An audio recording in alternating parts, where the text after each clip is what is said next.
Hello friends, எல்லாத்துக்கும் வணக்கம். காலை சாப்பாடு வந்து எங்கள் வீட்டில் இட்லிங்க. இட்லியும் பழைய சாம்பாரும் இருந்துச்சு, அதை ஊற்றி சாப்பிட்டாச்சு. மாவு அரைச்ச 2 நாளைக்கு நான் வந்து இட்லி தான் ஊற்றிக்குவேன். ஏன்னா அப்போ தான் மாவு புளிக்காமல் இருக்கும், இட்லி சூப்பராக வரும். அதுக்காகவே இட்லி ஊற்றிக்கிறது. அதுக்கப்புறம் தோசை ஊற்றி சாப்பிட்ருவோம்.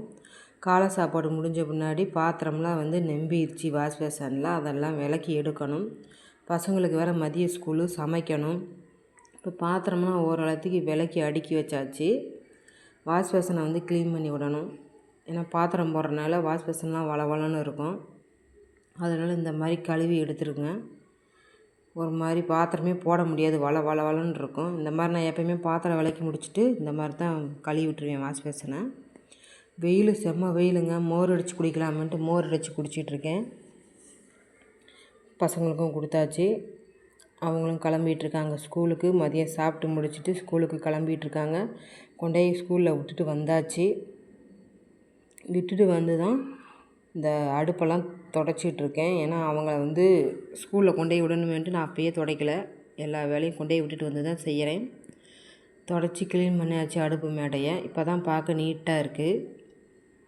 பக்கத்து காம்பவுண்டில் துளசி இருந்தது. அந்த துளசியோட விதையை பிடுங்கிட்டு வந்து எங்கள் காம்பவுண்டில் போட்டிருந்தேன். அங்கே தண்ணி இல்லை, ஒன்றும் இல்லை. ஆனால் துளசி எப்படி எவ்வளோ தூரம் வளர்ந்துருக்கு பாருங்கள். நல்லா இருக்குது, சூப்பராக இருக்குது கேக்கு. கலரு ஆளுக்கு ஒரு கேக்கு எடுத்து வச்சிடலாம். எல்லாம் ஸ்கூல் போயிட்டு இப்போ தான் வந்தாங்க. கை கால் மூஞ்சி கழுவு போயிட்டாங்க. அந்த ட்ரெஸ் போட்டு வந்துடுவாங்க. ஆளுக்கு ஒரு கேக்கு அதை மாட்டி எடுத்து வச்சிடலாம். இல்லாட்டி வந்து ஐயோ பிச்சு வந்து அழுவாக. அழுங்காமல் எடுத்து வச்சிடலாம். அவங்களுக்கு வாங்கிட்டு வந்துருக்கோம் கேக். வந்துருந்தோங்க. எங்கள் வீட்டுக்காரர் வாங்கிட்டு வந்துருந்தார். ஃபோட்டோ எடுக்கிறேன். இந்த ஸ்டிக்கர் தாங்க வாங்க சொன்னான்.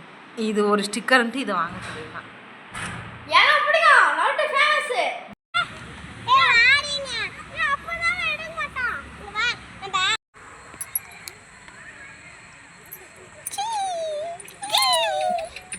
இங்கே ஃபோட்டோ எடுக்கலாம். இங்கே வாங்க. நாங்கள்லாம் பார்க் வந்திருக்கோம். இது எங்கள் தம்பி பையன்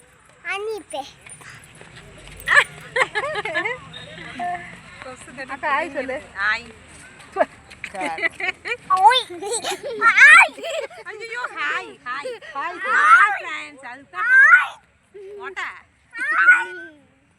வந்து சப்ஸ்கிரைபரே ஏற மாட்டேங்குது. எங்கள் அக்காவுக்கு வந்து சப்ஸ்கிரைபர் ஏறிடுச்சு. எத்தனை சொல்ல மாட்டேறாங்க. எல்லாரும் எனக்கு சப்ஸ்கிரைப் பண்ணுங்க, சப்போர்ட் பண்ணுங்க, சப்போர்ட் பண்ணுங்க. நாங்கள் இன்னைக்கு வந்து பார்க் வந்திருக்கோம். பார்க்குக்கு வர ஆனால் இன்னைக்கு தான் நான் வீடியோவே எடுக்கிறேன். பொய் சொல்லாத. ஷார்ட்ஸ் வீடியோ போட்டிருந்தேன். நான் இத்தனை நாள் கழிச்சு இன்னைக்கு தான் மூஞ்சியை பார்த்து பேசுகிறேன். எருமை மாடு அப்படியே போட்டு விட்ரு. வீட்டுக்கு வந்தாச்சு. பார்க் போயிட்டு கிச்சனில் வேலையை ஸ்டார்ட் பண்ண வேண்டியதான். மதியம் க்ளீன் பண்ணதோடு அப்படியே இருக்குது. நைட்டுக்கு சமைக்க வேண்டியதான். என்ன சமைக்கிறதுன்னு தான் தெரியல. கேக்கு பாதி சாப்பிட்டு பாதி வச்சுருக்கோம். ஏதாவது சமைக்கணும். பசங்க டியூஷன் போயிட்டான், வந்து சாப்பிடுவான். சமைக்கணும். சட்னி தான் வைக்கணும். இட்லிக்கு மாவு இருக்குது, சட்னி தான் வைக்கணும். தயிர் ஊற்றி வச்சிடலான்ட்டு பாலை காய்ச்சிட்ருக்கேன்.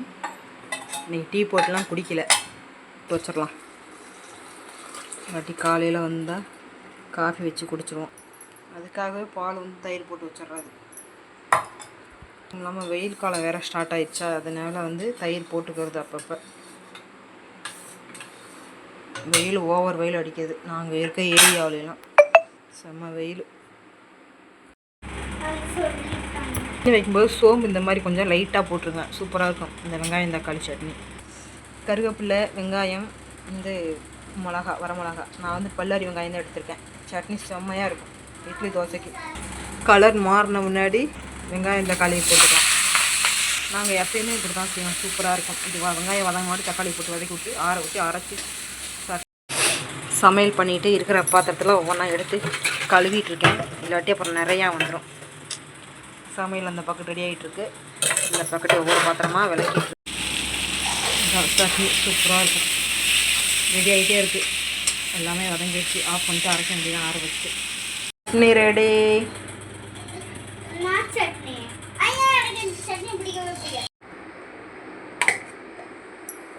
தோசை வரலைன்னா இந்த மாதிரி பல்லரி வெங்காயத்தை எடுத்து அரையாக கட் பண்ணிக்கிங்க. கட் பண்ணிவிட்டு தோசைக்கல்ல இப்படி தேய்ச்சி விட்ருங்க. நல்லா தேய்ச்சி விட்டுட்டு தோசை ஊற்றுனீங்கன்னா சூப்பராக தோசை வரும். இதுதான் என்னோடய ஐடியா. சூப்பராக இருக்கும். அதில் வரலைன்னா தோசை வரலைன்னா செஞ்சு பாருங்கள். நான் எப்போயுமே எங்கள் வீட்டில் தோசை வரலைன்னா இந்த மாதிரி தான் செய்வேன். அழகாக தோசை சூப்பராக வந்துடும். பாருங்கள், சேர் தூக்கி வந்தாச்சு நின்று போட்டு பார்க்குறதுக்கு. சரி, ஓகே. கல் காஞ்சிருச்சு. தோசை ஊற்ற வேண்டியதான்.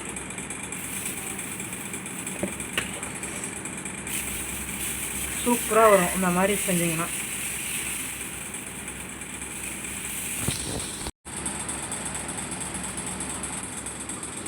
எடுக்கிறேன் பாருங்கள், எவ்வளோ சூப்பராக வருது பாரு தோசை.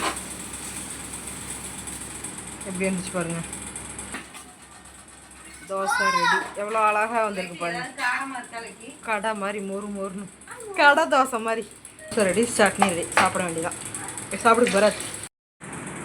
தோசை ஊற்றி சாப்பிட்டுட்டு இருக்கிற பாத்திரத்தை விளக்கிட்டு எல்லா வேலையும் முடிச்சுட்டு போய் படுக்க வேண்டியதான். இதோட நான் வீடியோவை முடிச்சுக்கிறேன். பாய். அக்கா வந்திருக்காங்க எங்கள் வீட்டுக்கு. நான் தோசை சுட்டு போடணும். அக்கா பசங்க திங்கிறான். சாரி, சாப்பிட்றாங்க. பாய் சொல்லுங்க. பாய் சொல்லுங்கடா.